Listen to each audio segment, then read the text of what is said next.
Good evening and welcome to TUC Half Hour, your weekly window into the Trade Union Congress of Nigeria, where we track the issues shaping workers' lives and the nation's economy.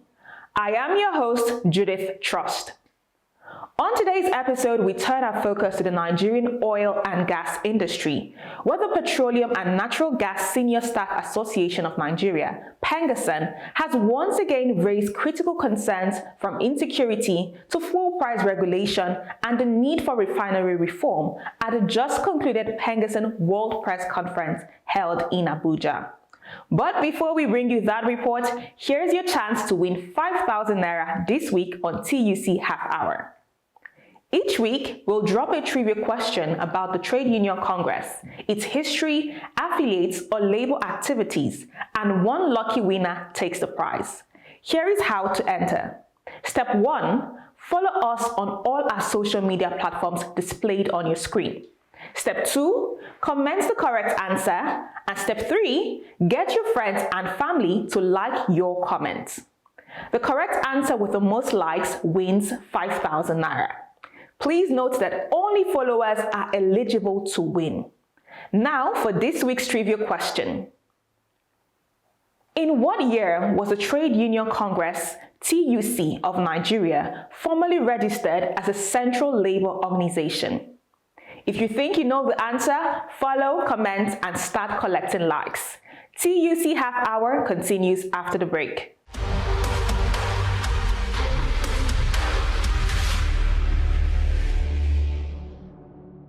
Welcome back. At that briefing, Comrade Festus Osifo called on government to take full responsibility for securing pipelines and offshore assets, insisting that runaway security costs are pushing investors out of Nigeria.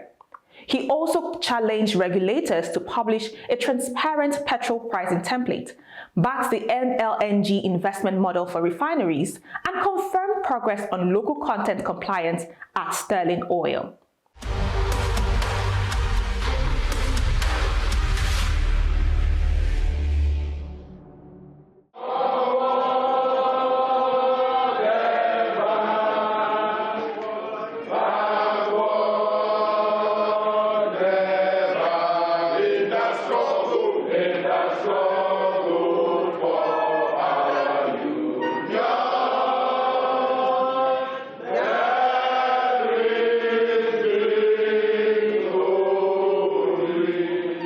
At the World Press Conference in Abuja, President of PENGASSAN and President General of the Trade Union Congress of Nigeria, Comrade Festus Osifo, gave a State of the Industry address, highlighting key issues affecting Nigeria's energy sector. Top on the list was insecurity in upstream operations.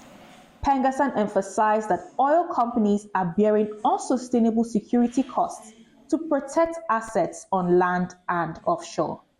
He explained that oil companies operating across land and water terrains are incurring huge security expenses to guard against vandalism and intrusion, warning that insecurity continues to push investors to safer countries. Osifo welcomed the executive order from the presidency, introducing tax credits for companies that reduce production costs, but warned that without security, such policies may fall flat. On pipeline vandalism, the union emphasized the need for decisive government action to protect oil infrastructure and reduce loss. As PENGASSAN, we want to talk about the recently signed executive order by the President of the Federal Republic of Nigeria. It's an order that is bordering on the cost of production in the upstream oil and gas industry. And the order basically is talking about 3 items majorly. One of them is tax credit to be given to companies that are much more cost efficient. That is for companies to reduce their cost of operations, and they could enjoy up to 20% tax credit.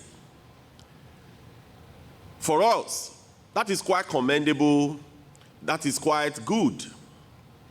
But in reducing the cost of operations, there are some inherent challenges that over the years, PENGASSAN has drew the attention of government. And we have wanted government to address squarely. And chief of these is the level of insecurity that we have in the oil and gas industry. I mean, the insecurity in Nigeria has also nosedived into the oil and gas industry. One of the challenges that is affecting us today in the Nigeria oil and gas industry is that the cost that the upstream companies spend in protecting their facilities, in protecting their infrastructures, both in land, in sea, shallow waters, deep waters, etc., is quite prohibitive. We have said it over and over again that if you go to an average installation that is in the offshore location, you are going to realize, you are going to see that for one installation, you are going to have minimum of 3 or 4 security vessels.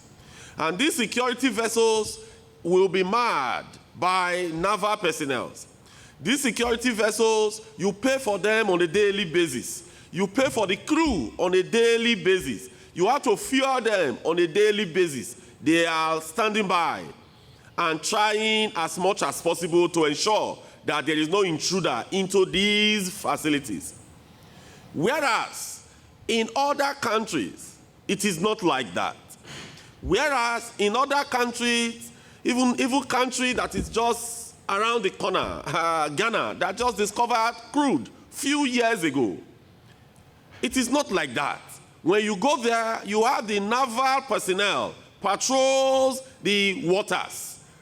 So this cost is not the cost that should be thrown to the oil and gas companies, but these costs are costs that are borne directly by government. In fact, the chief reason, majority of the oil and gas operators, the international oil and gas companies started leaving Nigeria is principally because of insecurity. Majorly because the cost of securing facilities, the cost of securing infrastructure in the Nigerian oil and gas industry became prohibitive. That is why they found places like Mozambique, they found places like Guyana, much more attractive because you don't have such problems there. Even in some African countries like Angola and Congo, you don't have the kind of security challenges that we have here in Nigeria over there. So whereas it is quite good on paper to push these companies to reduce their cost of production, but for us, there is a part that the government must play. The security of lives and properties squarely rests at the foot of government. So we want them to be alive to their responsibility. They have to champion this cause. I don't know if any of you has visited Onne recently. When you go to Onne, you will get to a section in Onne where you will have over 50 to 60 security vessels. What are they doing? They are just there waiting for supply vessels that are going offshore so that they will escort them offshore. And the cost of these are borne by the companies. And when you look at these costs, they run into hundreds of millions of dollars per annum. So when you ask companies to reduce cost of operations, it is quite good. But government must do everything possible to support these companies in terms of security. Then, on the issues of pipeline vandalization, a lot of these companies, they have deployed private drones. A lot of these companies, they've brought in security experts, even from abroad, on how the issues of pipeline vandalization could be curbed. Whereas, in other countries, these are facilities that are protected by government. So government must be alive to its responsibility to ensure that the oil and gas infrastructures across the nook and cranny of Nigeria, they are well protected. That was the first item in the executive order. We have other items there, which for us, they are quite good. You know, there is also the tax credit that will be given to companies who would invest in producing the non-associated gas. As we know, when you produce oil, most of the wells, they have gas. But when you produce oil from the well that has gas, it is because you are looking for oil. And some of these are fled, while some are also, you know, are passed through the value chain. But if you produce gas, there are some wells that are principally gas wells. So when you produce gas or when you invest in such wells, you have up to 20% tax credit. So for us, that is quite commendable. For us, that is quite salutary, that is quite good, because when investors take opportunity of this, it's going to increase our gas production. It's going to increase our gas production as a country. In the downstream sector, PENGASSAN criticized the lack of transparency in petrol pricing. Osifo pointed out that despite global crude oil prices dropping to $62 to $65 per barrel, the local pump price had only seen marginal reductions, leaving Nigerians shortchanged. He called on the Nigerian Midstream and Downstream Petroleum Regulatory Authority, NMDPRA, to rise to its responsibility and publish a pricing template that reflects international crude movements. In the downstream today, in the Nigerian oil and gas industry, we have seen a trend. And the trend, if you could recall, at a time where the price per liter of petrol was sold around 900 naira per liter, you will realize that the international crude price was somewhere around $80 per barrel. So we have been monitoring the trend.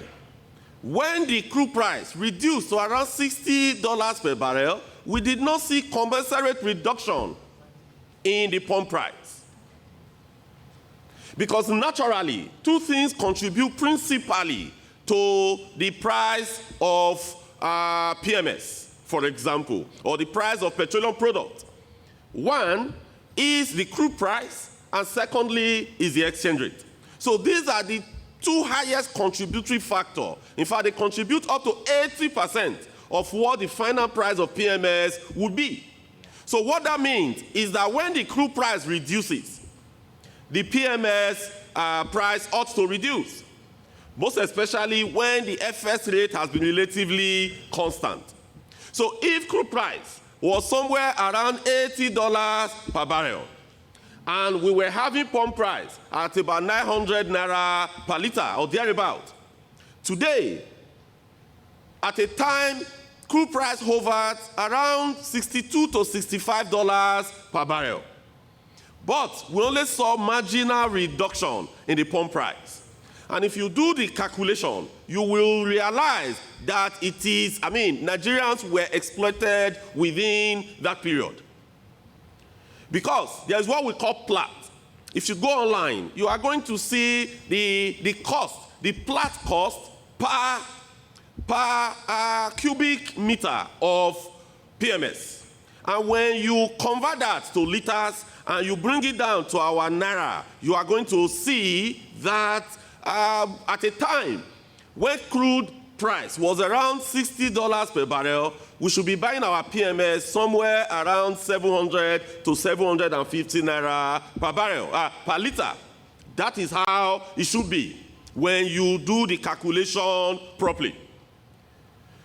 Yes, we understand that people have invested in their business and they want to make profit. It is the responsibility of businessmen to maximize profit. We don't begrudge any business organization that wants to maximize profit. That is why we have the regulators. It is the function of the regulator to ensure that Nigerians are not exploited. So we hereby call on NMDPRA, the Nigeria Midstream and Downstream Petroleum Regulatory Authority to be alive to its responsibility to ensure that Nigerians are not exploited. So we call on NMDPRA to have a platform with which they publish what the price ranges could be, looking at what the Platts price is and dovetailing it to our local price here in Nigeria. So we call on them to be alive to their responsibility. We call on them to do everything possible to ensure that Nigerians are not exploited. Because if this trend continues, it means that even if crude price comes down to $50 per barrel, we will not see appreciable gains. But the way the industry works, or the way those that have invested in the industry, the way it normally works is that tomorrow, when the price of crude rises to $80 or $90 per barrel, we are going to pay more. So why can't we reap the benefit when the price comes down? Turning to the refineries, PENGASSAN renewed its call for the adoption of the NLNG model, one that allows private sector investment and reduce government ownership to drive better management and reduce political interference. He also welcomed the tax incentive for investment in non-associated gas, describing it as a necessary boost to Nigeria's gas development. On the state of the refineries, we are aware as of today that our refinery, most especially Port Harcourt refinery, was shut down. And the reasons they gave was that they want to carry out periodic maintenance.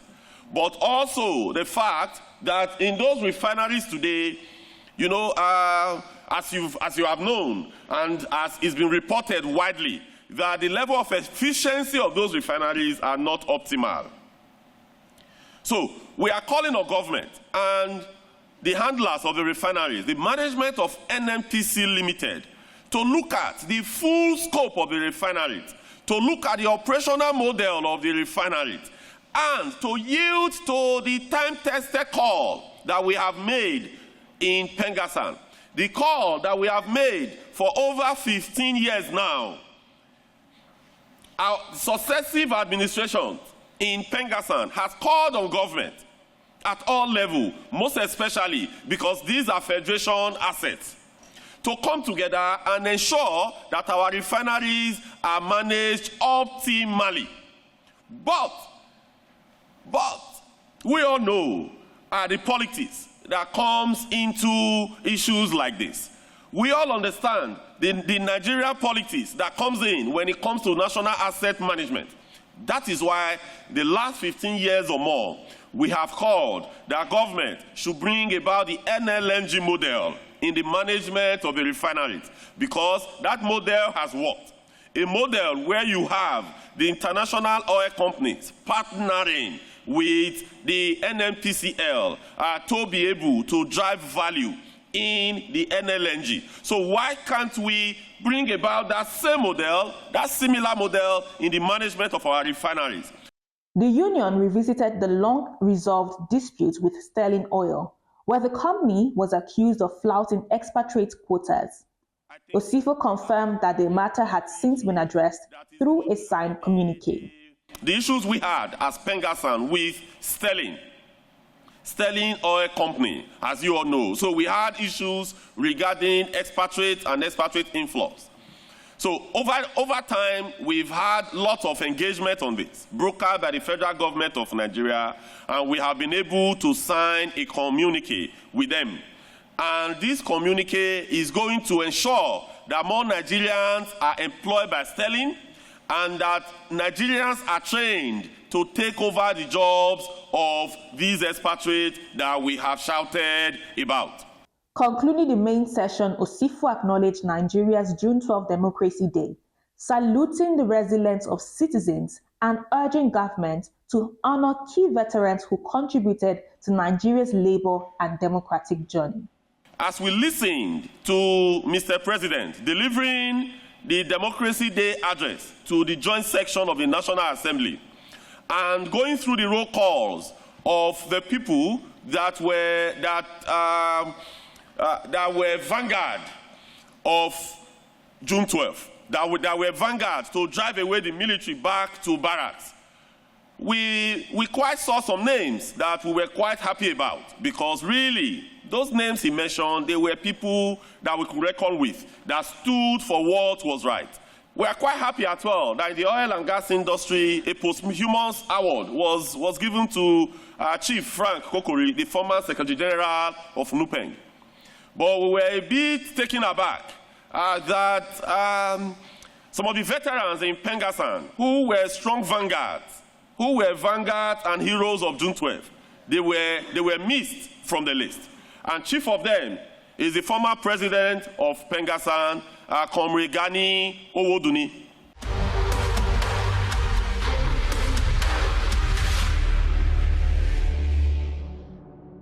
During the Q&A, Osifo assured workers that PENGASSAN members at Port Harcourt Refinery remain protected. He revealed ongoing talks to unionize staff at Dangote Refinery and demanded urgent government rollout of the CNG infrastructure to give citizens real relief at the pump.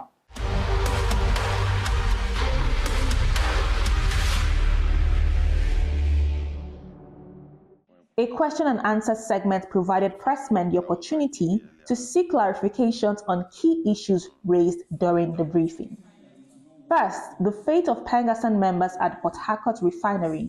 Osifo confirmed that despite the ongoing maintenance at the Port Harcourt Refinery, PENGASSAN members remain fully engaged across other subsidiaries of NNPC. A place like Port Harcourt Refinery, where you could have over 1,000 PENGASSAN and NUPENG members when the refineries was in top gear.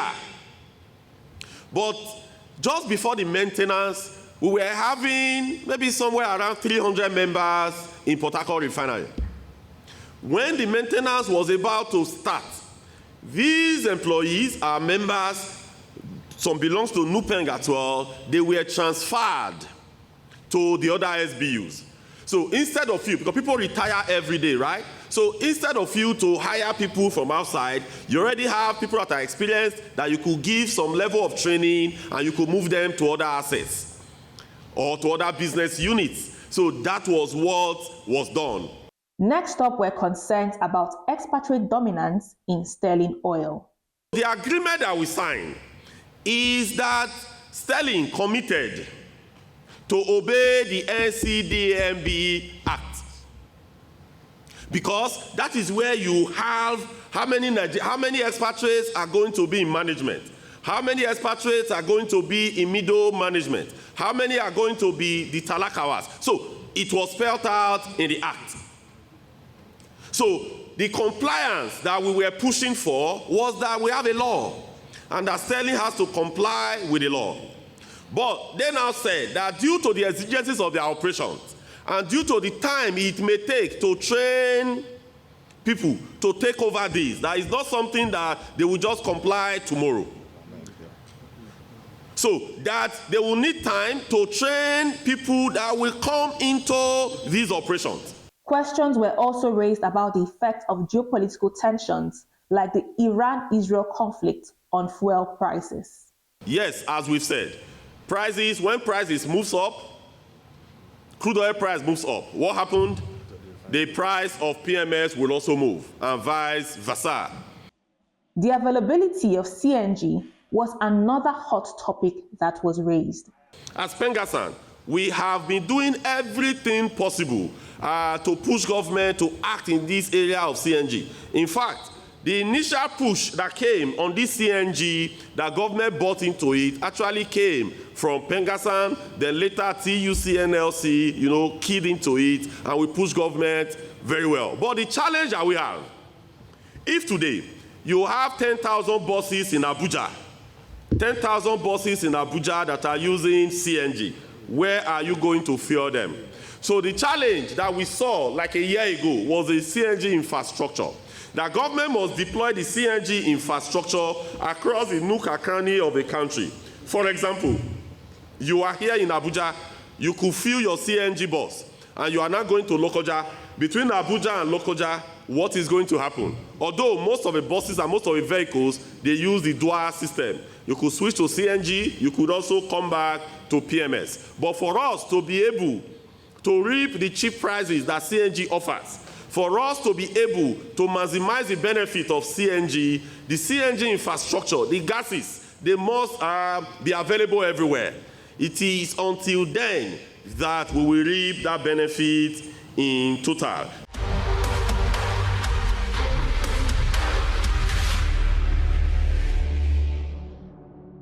With pressing issues from insecurity to pricing transparency and refinery reform, PENGASSAN is calling on government and regulators to act swiftly, ensuring that Nigeria's oil and gas sector doesn't just survive but thrives in the interest of workers, investors, and the Nigerian people.